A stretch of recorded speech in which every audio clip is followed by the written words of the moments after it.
বলো। ৪৫ দ্বারা বিভাজ্য ৩ অঙ্কের সংখ্যার দশকের অঙ্কটি ১ হলে এমন কয়টি সংখ্যা আছে? এটা কেটে দিলাম। ৪৫ হচ্ছে, তাহলে ৪৫-এর দুটো এমন গুণনীয়ক পেতে হবে যারা পরস্পর মৌলিক। এখন 9 × 5 এরা পরস্পর মৌলিক।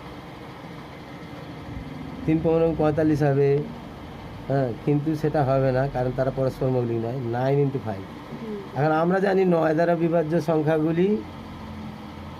সংখ্যাগুলির অঙ্কগুলির যোগফল 9 দ্বারা বিভাজ্য। 3 অঙ্কের সংখ্যা হলে 101 থেকে শুরু করে 999 পর্যন্ত।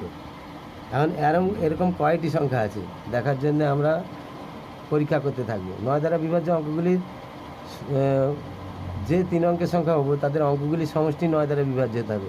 আবার 5 দ্বারা বিভাজ্য হতে গেলে অঙ্কটির এককের স্থানের অঙ্কটি 5 অথবা 0 হতে হবে। 3 অঙ্কের সংখ্যার জন্য আমি প্রথমে 3টে ড্যাশ দিয়ে দিলাম। শর্ত অনুসারে দশকের অঙ্কটি 1 হবে। 5 দ্বারা মিলতে গেলে এককের অঙ্কে 0 অথবা 5 দিতে হবে। এক্ষেত্রে এককের অঙ্কে 0 দিয়ে শুরু করলাম। তাহলে এবার দেখতে হবে এখানে কত বসালে সংখ্যাটি 9 দ্বারা বিভাজ্য হবে। 5 দ্বারা বিভাজ্যের জন্য 0, 9 দ্বারা বিভাজ্যের জন্য 1 + 8, 1 আর 8-এর যোগ। তাহলে 810 সংখ্যাটি কিন্তু 45 দ্বারা বিভাজ্য, যেহেতু এটা 9 দ্বারা বিভাজ্য, কারণ অঙ্কগুলির সমষ্টি 9 হচ্ছে আর শেষে 0 আছে, তাই 5 দ্বারা বিভাজ্য।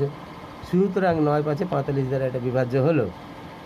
অনুরূপভাবে আবার 3টে শূন্য স্থান নিলাম। 5 শেষের অঙ্কটা, এককের অঙ্কটা 5 হলে সংখ্যাটি 5 দ্বারা বিভাজ্য, তাই এককের অঙ্কে 5 বসানো হলো।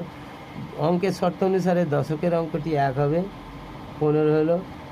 এবার 9 দ্বারা বিভাজ্য হতে গেলে সংখ্যাটি 5 আর 1-এ 6, আর কত দিলে অন্ততপক্ষে 6 আর 3 দিলে সংখ্যাটির অঙ্কগুলির যোগফল 9 হয়।